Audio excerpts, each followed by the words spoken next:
There are many different races that dot the landscape of Tamriel. From man to mer and beast races included, there are various interesting and sometimes vile cultures. We have covered many of these races in our other fact videos, but what happens when you mix man and mer? Well, my friends, you get the Bretons of High Rock. The magically gifted humans, the noble knights, the feuding kings, the court wizards, and the sneaky Nightblade assassins. If you want to learn more about these people, then this video is for you. Here are 5 facts about the Bretons of High Rock. Fact number 1, the Bretons are descendants of half-breeds. Around the beginning of the First Era, the early Aldmer came to High Rock from the Somerset Isles and interbred with the local needs, the humans existing in that region. These half-breeds, or Manmer as they were sometimes called, lived as second-class citizens supporting the elven rule of High Rock. These half-breeds, now known as their own race, Bretons, have unique elven-like qualities that set them apart from the rest of the races of man. Though most seem to look Nordic or Imperial, upon closer inspection one can detect their elven ancestry in their high cheekbones, ever slightly pointed ears, and their eyebrows.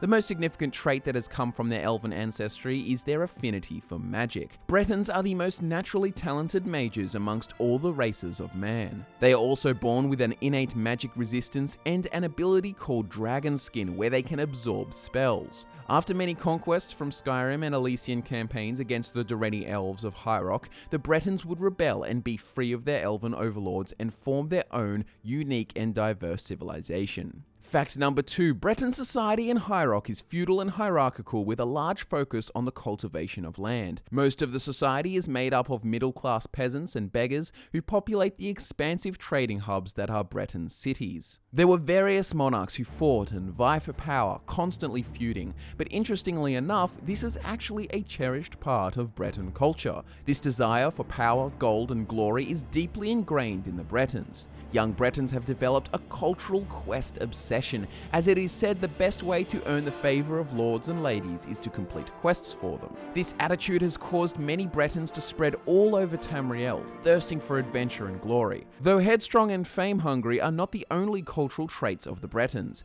they are also quite intellectual in nature, enjoying things complex and logical. Their love for education and commerce has allowed them to make a name for themselves in a wide array of professions, including medicine, manufacturing, banking, philosophy, theology, artistry, textiles, trading, military, sailing, and scholarly pursuits. They are one of the more diverse cultures in Tamriel. Fact number 3, the Bretons produce some of Tamriel's most amazing magic users, among them mages, spell swords, and nightblades. In fact, the nightblade that assassinated King Culhocane and slit Tiber Septim's throat, which prevented him from using the Thumb, was a Breton nightblade. You will often find many Breton battle mages looking for work, or Breton mages in mages guilds across Tamriel. Bretons are especially renowned with their ability in conjuration magic, along with other schools of magic like restoration, illusion, and alteration. They also have some skill in alchemy. Fact number 4, the Reachmen. The Reachmen are indigenous natives that have had many conflicts with the neighbouring Nords of Skyrim and Bretons of High Rock. While they resemble Bretons in physiology, they are nothing like them in culture.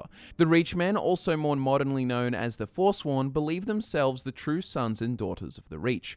While primitive in dress, they are far from it in action. They have skilled magic users as well as agents embedded all over the Reach, especially within the city of Markarth.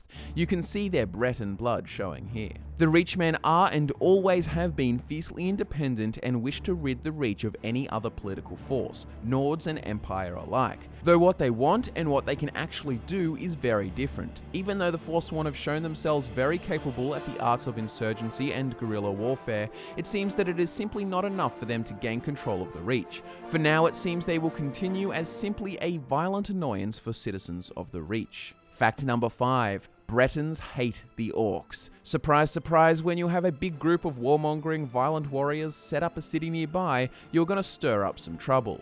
In the First Era, the kingdoms of Daggerfall and Sentinel, along with the Order of Diagna and Knights of the Dragon, teamed up to siege Orsinium, the city of the orcs in the Hrothgarian mountains. There is a long history of Bretons and Redguards teaming up to tear Orsinium down and slaughter the orcs every single time it is rebuilt. Orsinium has been sacked and rebuilt many times in history, most due to Breton lords wanting the green machines to get the hell away from them. Subscribe for more fully sick facts about the races, religions, factions, gods, and all kinds of Elder Scrolls stuff. I'm Scott from Fudge Muppet. Social media links are in the description, and I will see you next time.